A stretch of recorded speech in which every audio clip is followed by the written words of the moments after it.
Hola, ¿cómo están? Muy buenas noches. Bienvenidos a una edición más de Plan País, aquí en el canal del Jurado Nacional de Elecciones. Gracias por acompañarnos, gracias por estar con nosotros. Hoy vamos a hablar de crecimiento económico y, como siempre, la misma dinámica. Un representante de Fuerza Popular y otro de Peruanos por el Cambio, Fuerza Popular, que nos acompañarán y nos darán su mirada en relación al tema que planteamos cada noche. El de esta noche, crecimiento económico, nos acompaña por Peruanos por el Cambio el señor Alfredo Torne, a quien le agradecemos muchísimo que se haya tomado estos minutos para poder acompañarnos. Muchas Bienvenido. Gracias. Gracias. Gracias por estar con nosotros. No, gracias por invitarme. ¿Cómo entienden en Peruanos por el Cambio crecimiento económico? Mira, nosotros lo que decimos es de que nuestro programa de crecimiento económico tiene que ir en dos partes.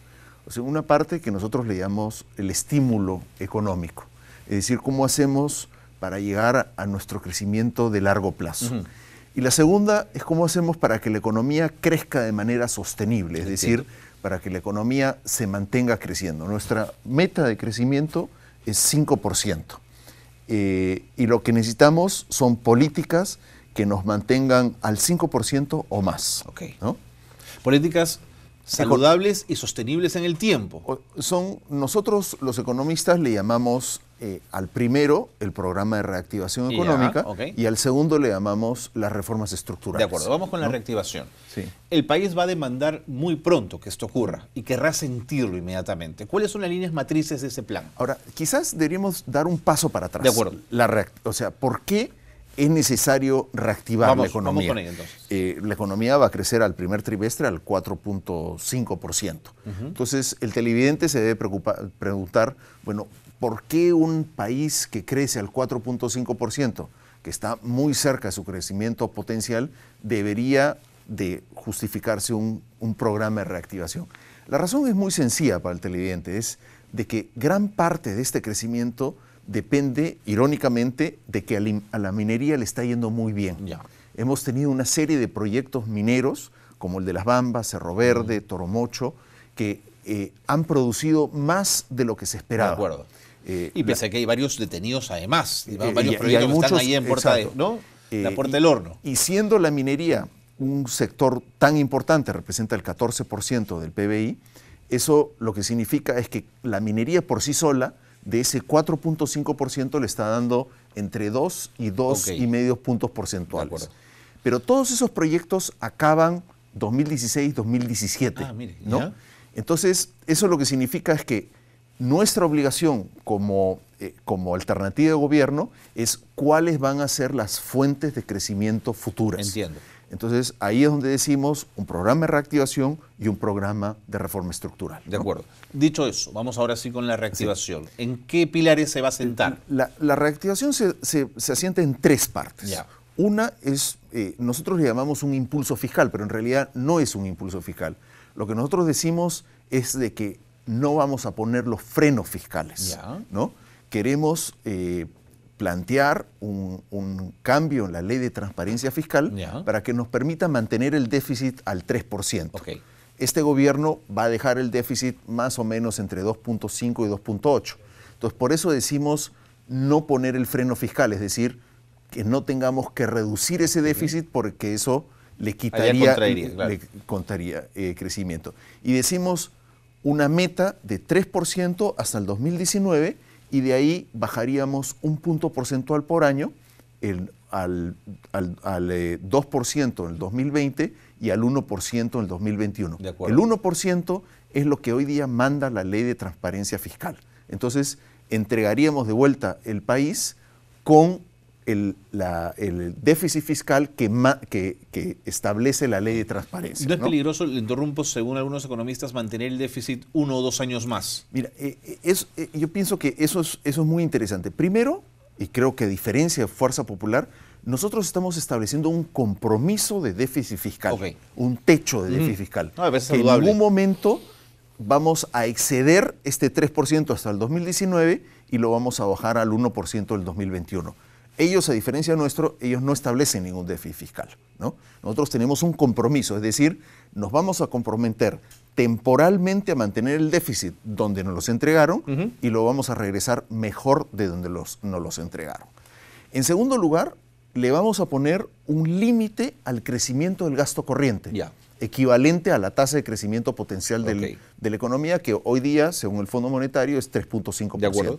Entonces, ¿eso qué nos hace? Que gran parte del impulso durante, si es que nosotros somos gobierno, va a venir de la inversión pública, de los proyectos de infraestructura. Ahora, vayamos a la segunda parte. El impulso fiscal, el impulso económico, para nosotros viene del sector privado, Ya. ¿no? Consumo e inversión. ¿Cómo vamos a lograr eso? Planteamos reducir la tasa del IGB en un punto porcentual por año a partir del 2017 hasta el 2019, dejarla en 15%, y eso le va a dar un gran impulso al consumo privado.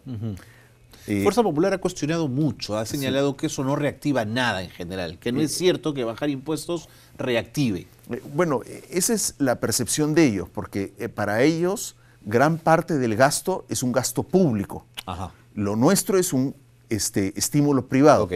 Aquí hay que poner las cosas un poco en perspectiva. El 80% del gasto es privado en esta economía. Más o menos el 20% es público. Entonces, lo que nosotros decimos, si es que mantenemos el déficit, es decir, si no ponemos el freno y ponemos el acelerador en el gasto privado, vamos a hacer que la economía crezca. Irónicamente, acaban de salir los números de demanda agregada, lo que más se ha contraído en la economía es precisamente la inversión privada. Y el gasto privado se ha mantenido más o menos a 3.6. Así es. Pero lo interesante es, si es que nosotros empujamos el gasto privado, vamos a crecer más rápido según nosotros. Ellos, todo su estímulo viene por el sector público, que solamente representa el 20%. Nosotros pensamos que no es correcto solamente basarse en el sector público. Muestra de ello es lo que ha hecho este gobierno. El señor Segura hizo un programa de estímulo que el ajuste venía por el sector público, pero el sector privado se contrajo. Entonces, en términos netos, la economía no creció, sino que se desaceleró. Pero en el plan de gobierno de ustedes sí involucra un aumento de salario para los profesores, que están en un sueldo, en un mínimo de 1.100, Sí. de llevarlo a 2.000 soles. Correcto. Eso sí es gasto corriente en el Estado. Sí, sí, pero eso es un gasto privado, o sea, viene a ser una erogación del sector público, pero se le da a los maestros. Entiendo. Entonces eso aparece como un gasto privado. Claro. ¿No? O sea, el maestro gasta privadamente. Claro, entiendo. No es, o sea, no es un gasto, o sea, no es un gasto público, no es una inversión pública, ¿no? Pero todo eso está dentro de estos parámetros que yo le he mencionado, que tenemos un límite al gasto privado, tenemos un límite al déficit. Nuevamente, vamos a Fuerza Popular, ellos no plantean ni límite al gasto corriente ni límite al déficit, ¿no? Sin embargo, ellos plantean un mayor estímulo público. Y en este plan, la diversificación productiva, ¿por dónde iría? Para no depender de esa minería de la que usted ha señalado tanto. Eso va en el plan, en la reforma estructural. Todavía no hemos terminado con el sector privado. De acuerdo. Que me queda poco tiempo y quiero hablar de cosas La segunda del estímulo es que le vamos a permitir a las empresas, aquellas empresas que inviertan y que se compren el problema en este país, le vamos a permitir la deductibilidad de todos sus gastos de inversiones, ¿no? ¿Cómo va a ser eso? Esto es simplemente digamos. En sencillo, que si la empresa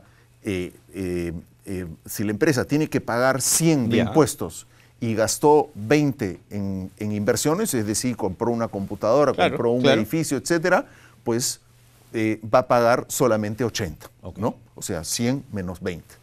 En el régimen actual hay una depreciación, es decir, el capital se paga por partes, ¿no? Entonces hay depreciación del 10, 20%, entonces eso quiere decir que se paga o en 10 años o en 5 años, ¿no? Lo que nosotros estamos diciendo es, se paga, o sea, se puede deducir inmediatamente. De acuerdo. En el régimen actual se demora o 10 o 5 años, ¿no? Y eso le debería dar un gran impulso a la inversión privada que hoy día, como acabamos de decir, está muy golpeada. Y el tercer componente es sacar los proyectos mineros y de infraestructura que hoy día están atracados, ¿no? ¿A como dé lugar, señor doctor? No. Lo que decimos es, hay que darles incentivos para que estos proyectos salgan adelante. Muchos de estos proyectos se han retrasado por trabas, por conflictos sociales, porque no tienen estudios de impacto ambiental, En el caso de la infraestructura, muchos de ellos tienen terrenos que hay que expropiar, etcétera, etcétera, etcétera. Lo que nosotros planteamos es, hagamos que el Estado no se convierta en una traba para que el sector privado pueda invertir. No podemos controlar el precio de los minerales, entonces algunos proyectos se quedarán. Ahora, vayamos a la parte estructural. Vamos a eso. ¿No? ¿Dónde está? En la parte estructural son cuatro medidas. La primera es formalización. Nosotros pensamos que formalizar la economía nos puede dar 2 puntos porcentuales de crecimiento, solamente formalizar. Pero ese es el gran reto del Estado, formalizar, digamos. Bueno, ¿no? es el gran reto que hay que afrontarlo. O sea, lo que han hecho los gobiernos pasados es que no lo han afrontado. Y tenemos un planteamiento de cómo formalizar. La segunda es que hay que cambiar la SUNAT y hay que cambiar la forma en que se cobran impuestos en este país. Nosotros decimos que hay 3 guías que debemos de utilizar para los impuestos. Uno, que sea sencillo, es decir, que cualquiera pueda agarrar el formulario y pagar rápidamente. Eso parece un sueño eso. Dos, que sea neutral, es decir, que no nos afecte nuestras decisiones de consumo e inversión. O sea, no vamos a hacer que una actividad, porque le ponemos más impuestos, se hace menos rentable que otra. De acuerdo. Y la tercera es que sea recaudatorio. Es decir, que tengamos pocos impuestos, pero que sean recaudatorios. El tercer eje de la reforma estructural es la infraestructura. Nosotros creemos que la infraestructura cofinanciada, o sea, financiada con el sector privado. Alianzas público-privadas, digamos, alianzas público-privadas. Nuevamente, aquí nos diferenciamos de Fuerza Popular. Fuerza Popular, el 100% del gasto de infraestructura es público, es obra pública. Entonces, ahí tenemos una gran diferencia. Y por último, lo que nosotros le llamamos la modernización del Estado. Es decir, hacer que el Estado sea más eficiente, para ponerlo muy sencillo, que el Estado se pueda computarizar todo el Estado.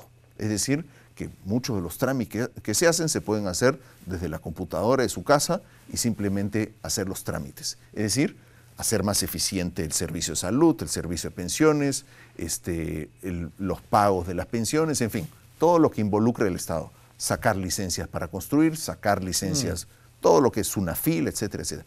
Que hoy día no está digitalizado. Nuestra propuesta ¿Qué sería un gobierno electrónico, digamos? Ese sería un gobierno electrónico. Entre las muchas cosas, la otra parte es el destrave. Claro. O sea, si es que hacemos un gobierno electrónico, es muy fácil desde una computadora ver dónde van mis procesos. También, el Poder Judicial, cuántos trámites tenemos que hacer como individuos en el Poder Judicial y nos tenemos que ir a parar a una cola. Así es. ¿No?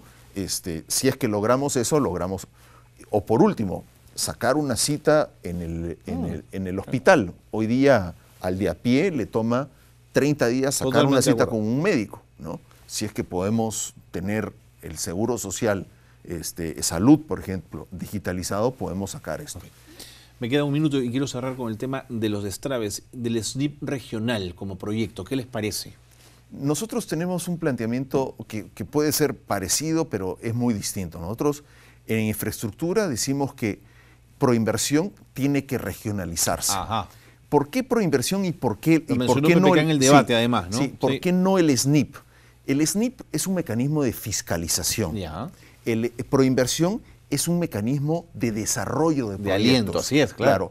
Uno es el negativo, el otro es el positivo. Así es. Nosotros queremos pensar en positivo. Ya. Queremos sacar los proyectos de todas las regiones, ese puente que todavía se quedó atracado, o ese hospital que se quedó atracado. Nosotros queremos que Proinversión sea una entidad donde junte toda la experiencia de proyectos y que tenga oficinas regionales. Pero que tienen que ser, tendría, señor Torna, que tener indicadores de gestión y de éxito muy claros y muy precisos para que no sea una burocracia mayor, digamos. Está en nuestro plan de gobierno y qué bueno que lo toca. Lo que nosotros decimos es que todo proyecto de infraestructura tiene que tener una evaluación económica y social. Claro. Hoy día ningún proyecto tiene una evaluación. Ninguno. O sea, los proyectos que acabamos de asignar, Gasoducto del Sur, Talara, la Línea 2, en fin, muchos no tienen una evaluación, o sea, no se les presenta en el presupuesto, cuando el presupuesto discute una vez por año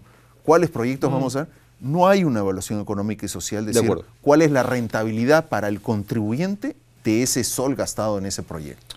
El tiempo nos ha ganado, me parece interesante que hable de Talara, luego que dijeron que usted era enemigo de Talara, señor Torne. Dicen que soy enemigo de Talara. Lo que soy enemigo es de la falta de transparencia. Okay. Eso es lo que soy enemigo. Nosotros no queremos corrupción dentro de nuestro gobierno. Muchas gracias por haber estado con nosotros. Muy interesante lo que nos ha podido contar esta noche. Alfredo Torne, de Peruanos por el Cambio, estaba aquí en Plan País. Hacemos una pausa y seguimos con más. Quédense con nosotros aquí en el canal del Jurado Nacional de Elecciones.